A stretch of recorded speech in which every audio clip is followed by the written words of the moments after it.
Militer Ukraina gotong royong bantu rekannya yang terluka di medan perang.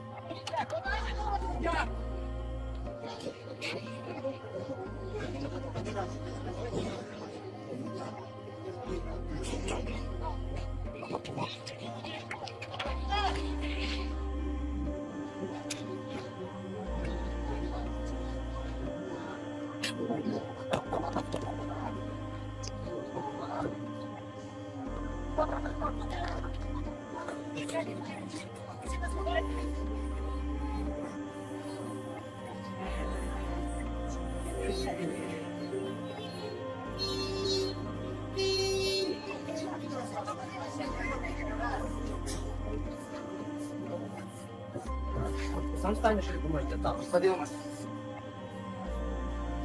Нет. Давай.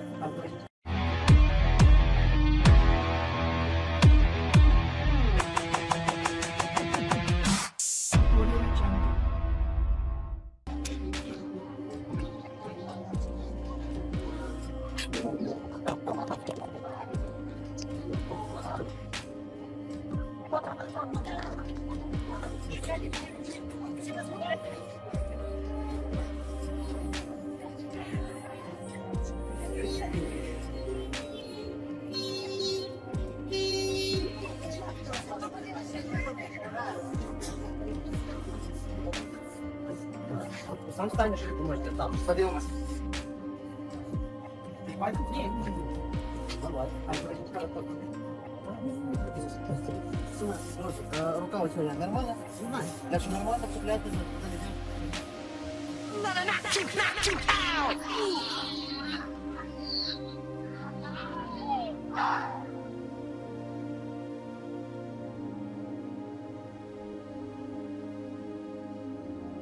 Kemhan Rusia mengklaim korban militer Ukraina melebihi 12.000 tentara selama 5 hari serangan balasan Kiev. Dari jumlah itu, lebih dari 4.000 tentara Ukraina tewas dan 8.000 lainnya cedera antara 6 dan 10 September di selatan dan juga timur negara itu, ungkap juru bicara Kemhan Rusia Letnan Jenderal Igor Konashenkov dalam pengarahannya. Menurut pejabat itu, pasukan Rusia melakukan serangan presisi dengan rudal dan juga artileri yang menargetkan unit pro-Kiev di wilayah Kharkiv, tempat pasukan Rusia mundur sebelumnya sebagai bagian dari apa yang digambarkan Moskow sebagai penempatan kembali. Rusia juga menghancurkan militernya, telah menghancurkan antara lain banyak pos komando dan juga menembak jatuh satu helikopter selama beberapa hari terakhir. Fasilitas yang dikendalikan Rusia yang terletak di wilayah Zaporizhia selatan Ukraina direbut pasukan Rusia pada awal Maret, segera setelah Moskow meluncurkan operasi militernya, di mana reaktor terakhir yang beroperasi di fasilitas itu pun dimatikan.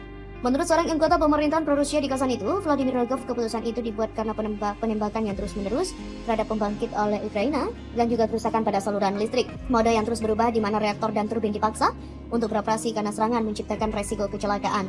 Kiev dan Moskow juga telah saling menuduh menargetkan PLTN dan mempertaruhkan resiko bencana nuklir selama berbulan-bulan. Dalam briefing minggu, Kementerian Pertahanan Rusia juga menuduh militer Ukraina sengaja menyerang infrastruktur energi di wilayah yang dibebaskan. Pasukan Ukraina juga telah memulai serangan balasan untuk merebut kembali wilayah yang diduduki pasukan Rusia di Zaporizhia, menurut sumber-sumber Rusia di media sosial dan pemerintahan.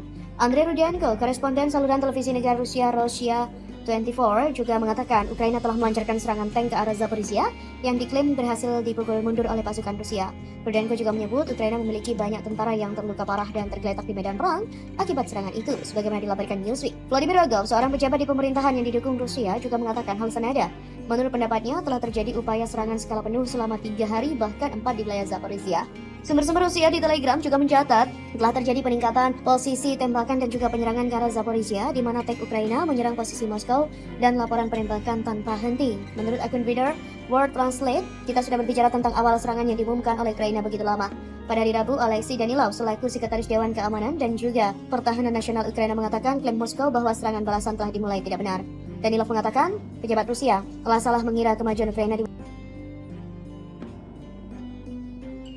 Kemhan Rusia mengklaim korban militer Ukraina melebihi 12.000 tentara selama 5 hari serangan balasan Kiev. Dari jumlah itu, lebih dari 4.000 tentara Ukraina tewas dan 8.000 lainnya cedera antara 6 dan 10 September di selatan dan juga timur negara itu, ungkap juru bicara Kemhan Rusia Letnan Jenderal Igor Konashenkov dalam pengarahannya. Menurut pejabat itu, pasukan Rusia melakukan serangan presisi dengan rudal dan juga artileri yang menargetkan unit pro-Kiev di wilayah Kharkiv, tempat pasukan Rusia mundur sebelumnya sebagai bagian dari apa yang digambarkan Moskow sebagai penempatan kembali. Rusia juga menghancurkan militernya, telah menghancurkan antara lain banyak pos komando dan juga menembak jatuh satu helikopter selama beberapa hari terakhir. Fasilitas yang dikendalikan Rusia yang terletak di wilayah Zaporizhia selatan Ukraina direbut pasukan Rusia pada awal Maret, segera setelah Moskow meluncurkan operasi militernya, di mana reaktor terakhir yang beroperasi di fasilitas itu pun dimatikan. Menurut seorang anggota pemerintahan pro-Rusia di kawasan itu, Vladimir Rogov, keputusan itu dibuat karena penembakan yang terus-menerus terhadap pembangkit oleh Ukraina dan juga kerusakan pada saluran listrik. Mode yang terus berubah di mana reaktor dan turbin dipaksa untuk beroperasi karena serangan menciptakan resiko kecelakaan. Kiev dan Moskow juga telah saling menuduh menargetkan PLTN dan mempertaruhkan resiko bencana nuklir selama berbulan-bulan. Dalam briefing minggu, Kementerian Pertahanan Rusia juga menuduh militer Ukraina sengaja menyerang infrastruktur energi di wilayah yang dibebaskan. Pasukan Ukraina juga telah memulai serangan balasan untuk merebut kembali wilayah yang diduduki pasukan Rusia di Zaporizhia, menurut sumber-sumber Rusia di media sosial dan pemerintahan. Andrei Rudienko, koresponden saluran televisi negara Rusia, Russia 24, juga mengatakan Ukraina telah melancarkan serangan tank ke arah Zaporizhia yang diklaim berhasil dipukul mundur oleh pasukan Rusia. Rudienko juga menyebut Ukraina memiliki banyak tentara yang terluka parah dan tergeletak di medan perang akibat serangan itu, sebagaimana dilaporkan Newsweek. Vladimir Rogov, seorang pejabat di pemerintahan yang didukung Rusia, juga mengatakan hal senada. Menurut pendapatnya, telah terjadi upaya serangan skala penuh selama 3 hari, bahkan 4 di wilayah Zaporizhia. Sumber-sumber Rusia di Telegram juga mencatat telah terjadi peningkatan posisi tembakan dan juga penyerangan ke arah Zaporizhia, di mana tank Ukraina menyerang posisi Moskow dan laporan penembakan tanpa henti. Menurut akun Twitter World Translate, kita sudah berbicara tentang awal serangan yang diumumkan oleh Ukraina begitu lama. Pada hari Rabu, Alexei Danilov selaku Sekretaris Dewan Keamanan dan juga Pertahanan Nasional Ukraina mengatakan klaim Moskow bahwa serangan balasan telah dimulai tidak benar. Danilov mengatakan, pejabat Rusia telah salah mengira kemajuan Ukraina di beberapa daerah garis yang lebih besar. Ketika Ukraina benar-benar melancarkan serangannya, semua orang akan mengetahuinya. Menyusul janji dukungan militer dari Barat, banyak yang memanfaatkan serangan balasan, meskipun Kiev memainkan kartunya dengan sangat hati-hati tentang serangan balasan itu. Sementara itu, mantan Menteri Pertahanan Ukraina Andriy Zagorodnyuk mengatakan, tindakan awal oleh pasukan Ukraina berpusat di Bakhmut yang telah diklaim Rusia. Zagorodnyuk juga mengatakan bahwa Ukraina yang mengepung kota Donetsk dan akan menolak kesempatan Rusia untuk Kemhan Rusia mengklaim korban militer Ukraina melebihi 12.000 tentara selama 5 hari serangan balasan Kiev. Dari jumlah itu, lebih dari 4.000 tentara Ukraina tewas dan 8.000 lainnya cedera antara 6 dan 10 September di selatan dan juga timur negara itu, ungkap juru bicara Kemhan Rusia Letnan Jenderal Igor Konashenkov dalam pengarahannya.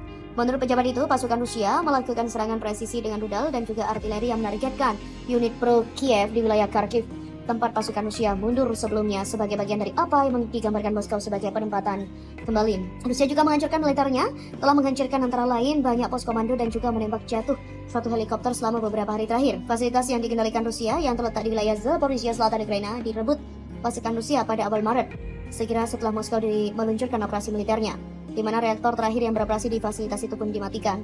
Menurut seorang anggota pemerintahan pro-Rusia di kawasan itu, Vladimir Rogov, keputusan itu dibuat karena penembakan yang terus-menerus terhadap pembangkit oleh Ukraina dan juga kerusakan pada saluran listrik. Mode yang terus berubah di mana reaktor dan turbin dipaksa untuk beroperasi karena serangan menciptakan resiko kecelakaan. Kiev dan Moskow juga telah saling menuduh menargetkan PLTN dan mempertaruhkan resiko bencana nuklir selama berbulan-bulan. Dalam briefing minggu, Kementerian Pertahanan Rusia juga menuduh militer Ukraina sengaja menyerang infrastruktur energi di wilayah yang dibebaskan. Pasukan Ukraina juga telah memulai serangan balasan untuk merebut kembali wilayah yang diduduki pasukan Rusia di Zaporizhia, menurut sumber-sumber Rusia di media sosial dan pemerintahan. Andrei Rudienko, koresponden saluran televisi negara Rusia, Russia 24, juga mengatakan Ukraina telah melancarkan serangan tank ke arah Zaporizhia yang diklaim berhasil dipukul mundur oleh pasukan Rusia. Rudienko juga menyebut Ukraina memiliki banyak tentara yang terluka parah dan tergeletak di medan perang akibat serangan itu, sebagaimana dilaporkan Newsweek. Vladimir Rogov, seorang pejabat di pemerintahan yang didukung Rusia, juga mengatakan hal senada. Menurut pendapatnya, telah terjadi upaya serangan skala penuh selama 3 hari, bahkan 4 di wilayah Zaporizhia. Sumber-sumber Rusia di Telegram juga mencatat telah terjadi peningkatan posisi tembakan dan juga penyerangan ke arah Zaporizhia, di mana tank Ukraina menyerang posisi Moskow dan laporan penembakan tanpa henti. Menurut akun Twitter World Translate, kita sudah berbicara tentang awal serangan yang diumumkan oleh Ukraina begitu lama. Pada hari Rabu, Alexei Danilov selaku Sekretaris Dewan Keamanan dan juga Pertahanan Nasional Ukraina mengatakan klaim Moskow bahwa serangan balasan telah dimulai tidak benar. Danilov mengatakan, pejabat Rusia telah salah mengira kemajuan Ukraina di beberapa daerah garis yang lebih besar. Ketika Ukraina benar-benar melancarkan serangannya, semua orang akan mengetahuinya. Menyusul janji dukungan militer dari Barat, banyak yang memanfaatkan serangan balasan, meskipun Kiev memainkan kartunya dengan sangat hati-hati tentang serangan balasan itu.